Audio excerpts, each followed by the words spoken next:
रत्ना जी, जैसे आपने बताया कि आपके 10th के एग्जाम के लिए आपको एक राइटर की जरूरत थी, तो वो आपने कैसे फिर ढूंढा और कैसे तैयारी की 10th की?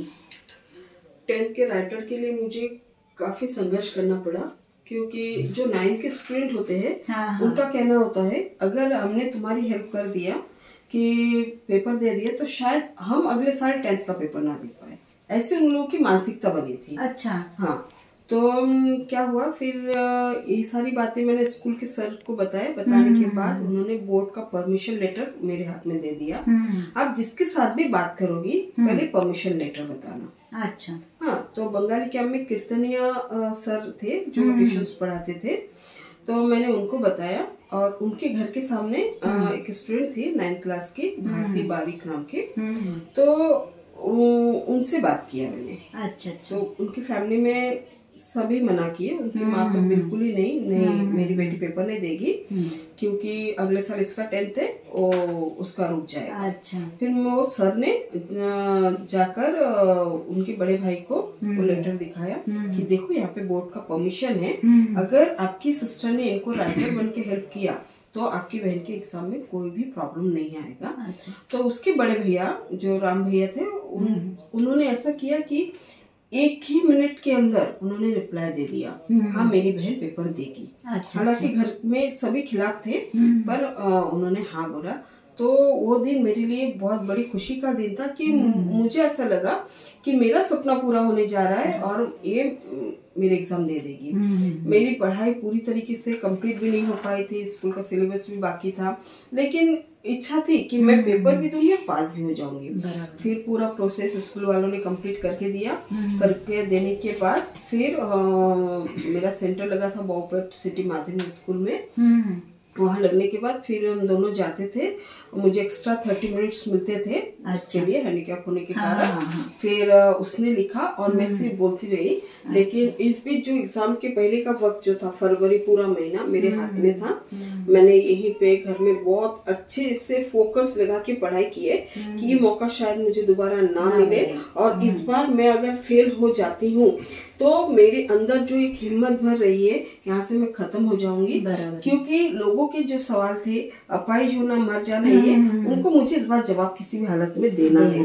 ये सोचकर ही मेरे अंदर एक जुनून था। मेरे हाथों का जो दर्द को मैं महसूस नहीं कर पा रही थी, एक जुनून के कारण कि मुझे 10th का पेपर देना है। ऊपर से राइटर कैसे लिख पाएगी किस तरह से मुझे नहीं मालूम, लेकिन मुझे प्रॉपर तरीके से उसको बताना है, ये मेरी सोच थी। इसलिए मुझे पढ़ना है। तो मैं दिन रात एक करके अपने दर्द को भुला के, सारे टेंशन्स भुला के, भूख को मारकर मैंने पहले पढ़ाई पे फोकस किया।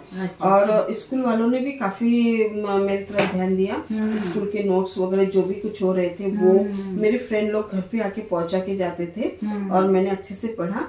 पढ़ने के बाद जून का महीना, जून 24 तारीख को जब रिजल्ट आता है, मैं चुपचाप रहती हूँ और बाहर शोर मचती है कि रत्ना 2nd डिवीजन में पास हो गई। क्या बात है। 45% में पास होना, मेरे माँ रो पड़ी, मेरे पिताजी रो पड़े, मैं तो एकदम बेसुध, मैं खामोश, ना मेरे पास खुशी इजहार करने के लिए शब्द थे, ना मैं कुछ बोल पा रही थी। सही है। ये जो सफर था, मतलब मुझे पास होना था। कुछ बुरा होने के बाद अच्छा होता है। भगवान इतने इम्तिहान लेने के बाद उसने मेरा साथ दिया और मैं 10th में पास हो गई। ये मेरी पहली जर्नी, मैंने पास किया और अब आगे बढ़ूंगी। खुशी इसलिए थी कि मैं हारी नहीं थी। सारे लोगों के सवालों का जवाब था ये। देखो अपाहिज हूँ पर हारी नहीं हूँ, और ये जो मेरी शुरुआत है, अब कभी नहीं हारूंगी। क्यों? क्योंकि मैं कोशिश करने के बाद काम छोड़ूंगी, कोशिश करने से पहले नहीं। बिल्कुल बिल्कुल। मैंने अगर उस वक्त ये मान लिया होता कि इस साल जाने दो, मैं अगले साल पेपर दूंगी, तो मैं रुक जाती थी, डिप्रेशन में पागल हो जाती थी। अब मुझे डिप्रेशन में रहने के लिए समय नहीं है। अब मुझे 11वीं क्लास की तैयारी करनी है, तो मैं रुकूंगी कहाँ से? मेरे पास तो सोच है बहुत बड़ी कि मुझे पढ़ना है। अगर मैं रुक गई होती तो मैं वहीं पे रुकती, इसीलिए मुझे रुकना नहीं है। लोगों को जवाब मिल गया, रत्ना पास हो गई। कुछ लोग क्या ही कर लेगी, इससे क्या होगा, 10th तो कोई भी पास कर लेता है, ठीक है, तुम्हारे सवाल है। लेकिन मेरे बुरी परिस्थिति में मेरा एक्सीडेंट हुआ। मैंने अपने हाथों से नहीं, राइटर की मदद से मैंने एग्जाम दिया और मैं पास हो गई। मेरी पहली जीत थी। मैंने वहां से बस इस तरह की बातों को सोचना मैंने बंद कर दिया। अब जो भी होगा, प्रॉब्लम्स क्रिएट होते जाएंगे, मैं उसे फेस करूंगी, ना कि हार कर चुप रहूंगी। फेस करते हुए मैं सामने बढ़ती। और ऐसे और भी बहुत सारी बातें मैं आप लोगों को बताऊंगी जहाँ घुटने टेक देना पड़ेगा। मैंने वहां पे भी फाइट किया और आगे बढ़ी हूँ। 10th पास होने के बाद हर गली में मेरी चर्चा होने लगी। और थैंक्स कि उस वक्त वो भारती बारिक राजी, उसके भैया राजी हो गए, मुझे परमिशन दिया और मैं लिख पाई और एग्जाम मैं बोल पाई, एग्जाम दे पाई। पर अब चैलेंज ये था कि 11th में मुझे खुद लिखना है। ये मैं खुद सोची कि राइटर की मदद मैं हमेशा थोड़ी ना लूंगी। अब जब मेरे फ्रेंड लोगों ने मुझे बोला है कि तुम्हें ही एग्जाम देना है, तो अब मैं खुद कोशिश करूंगी। तो एग्जाम रिजल्ट आया। आने के बाद फिर मैं 11th में एडमिशन लेने की, तो पूरे शरीर में घाव था, तो कॉलेज नहीं जा पाऊंगी। तो स्कूल के टीचर्स थे, उन्होंने कहा कि आप घर में पढ़ाई करो, सिर्फ एग्जाम के टाइम आना। तो मुझे 1 साल लगे। अकेले में रोती थी, अकेले में। क्यों? मैं किसी के सामने रहूंगी तो मेरे माँ बाप कमजोर पड़ जाएंगे। पेन पकड़ा, घर पे लिखी, पेपर रख के, फिर पेन हजारों बार गिरे। जब मैंने शुरुआत की 10th पास होने के बाद, मैंने और शक्ति के साथ कि अब तो मुझे लिखना ही है। जब मैंने खुद से शुरुआत की, कईयों बार गिरे। मैं कभी कभी अंदर से टूट जाती थी, नहीं लिख पाऊंगी, नहीं हो पाएगा। लेकिन फिर नहीं, यहाँ पे फिर नहीं रुक सकती, मुझे कोशिश करना। मैडम यकीन नहीं करोगे, कम से कम 1 साल लग गया। 1 साल में मैं पूरी परफेक्ट तैयार हो गई लिखना। पूरा पेन पकड़ना आ गया। हाँ, पेन पकड़। फिर भी मैंने 11वीं में भी मैंने राइटर से दिया, क्योंकि इतने कम समय में आर्ट्स फैकल्टी में होने के कारण बहुत ज्यादा लिखना पड़ेगा।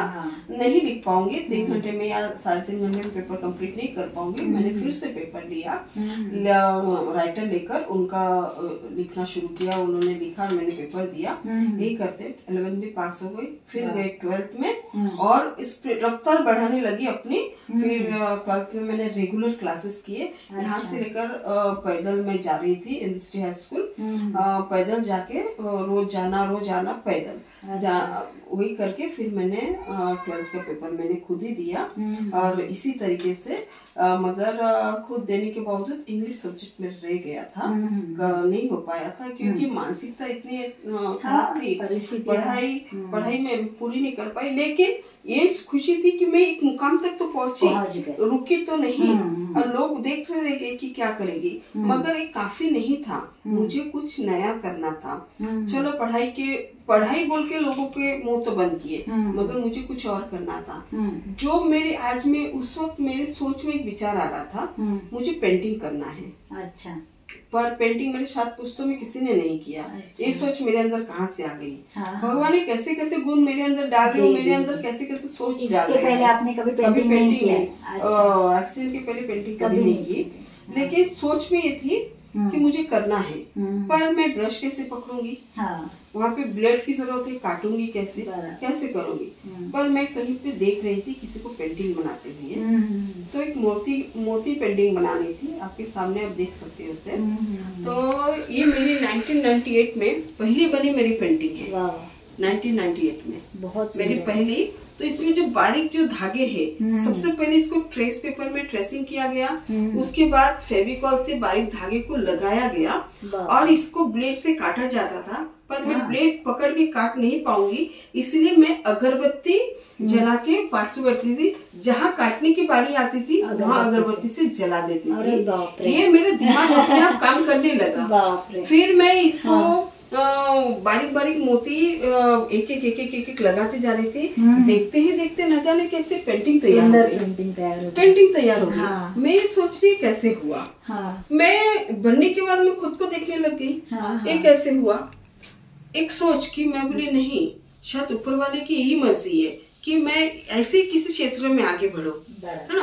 तो 1 से 2, 2 से 3, 3 से 4 ऐसे बहुत सारी पेंटिंग्स बनाने लग गई। बहुत सुंदर पेंटिंग्स है। पेंटिंग्स बनाने के बाद फिर मैंने बम्बू का घर, फिलहाल मेरे पास नहीं है अभी, बारीक ब्लेड से काट के बम्बू का घर बनाया जाता है। अच्छा। बम्बू का घर बनाया मैंने, लेटर पैड बनाया है मैंने, टेबल लैंप बनाया है मैंने, ये सब। हाँ, तो फिर वो कटिंग कैसे करते थे? पैर में बम्बू के चिप्स को लगा देती थी और एक ही हाथ से ब्लेड से लेके से छिलती थी। अभी फिलहाल मेरे पास है नहीं, अभी होता तो मैं आपको करके बताती थी। बहुत मुश्किल काम नहीं है मैडम। आप देखोगे तो आपको मुश्किल लगेगा, लेकिन वो बिल्कुल मुश्किल काम नहीं है, आसानी से कर सकते हैं।